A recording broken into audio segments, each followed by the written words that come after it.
Alright, so this lesson is something that applies to all programming languages, not only C.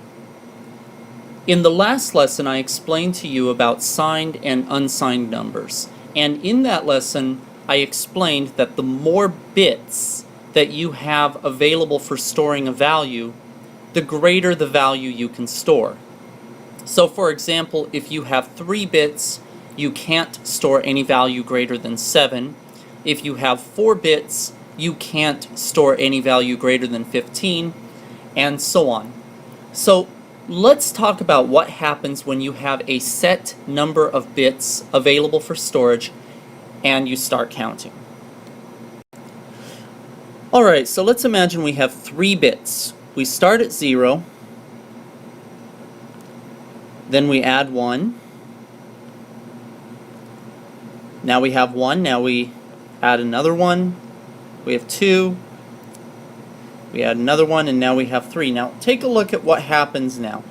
If all of the columns are full on the right, and you have to add 1, what happens to the columns that are full on the right? The answer is they're going to become 0 on the very next addition. So we're going to go 1, 0, 0, which makes 4. Now, what I want you to see here is that if we were using only 2 bits and we start counting like this, once we get to 3 and we have filled up all possibilities of those 2 bits, the very next number we add is going to set those 2 bits to 0. In other words, once you have filled up all of the bits you have available with 1s, so that if you're using 2 bits, it's 1, 1. If you're using 3 bits, it's 1, 1, 1. If you're using 4 bits, it's 1, 1, 1, 1, and so on. The very next number is going to set those 1s to 0s. So when we have 3 and we add 1, we now absolutely must have an extra column on the left, because that column is going to become a 1, and the columns that used to be 1s are going to become 0s. Alright, so let's imagine that we have 3 bits available for storage and we start counting. So we start at 0 and we work our way to 7. Now at this point, we have used every single possibility for those 3 bits.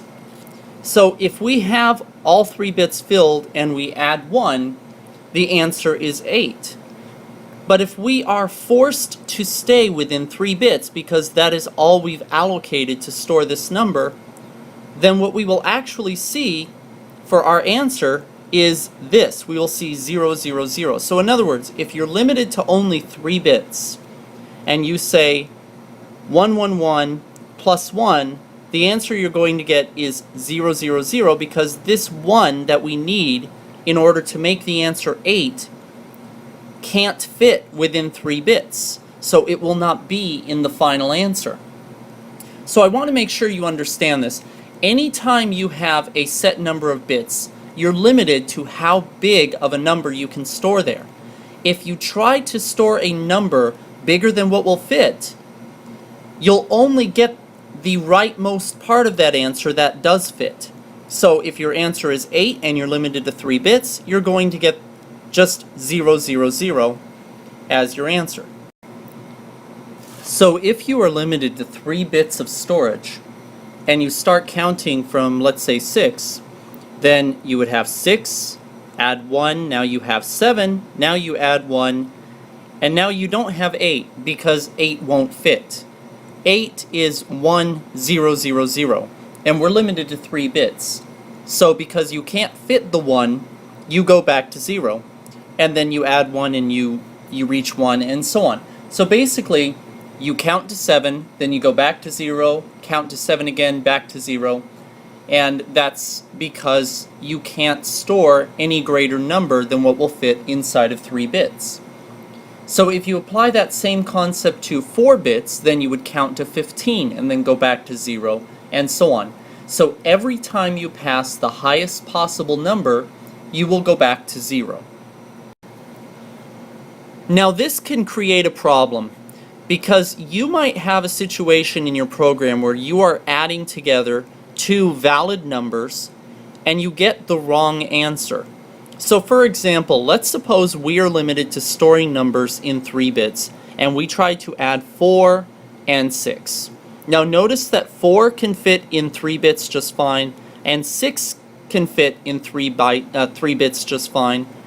Both of those numbers have no problem fitting inside of 3 bits, but the answer, which is 10, requires 4 bits. So if you had a program and you asked that program to add 4 and 6 and you're limited to only 3 bits of storage, the result you would get would actually be 2, which is wrong.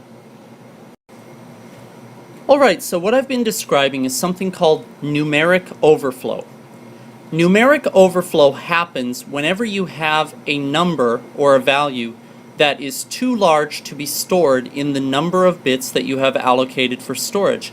Now, this can happen very easily when you start working with large numbers and you don't allocate enough space for those large numbers. And when that happens, you can have a situation where you perform a mathematical operation on a number and you get the wrong answer simply because the right answer won't fit. Now there are a lot of ways to handle this situation, and we'll go over that later, but right now I want you to understand what an overflow is so that you can be prepared for it later.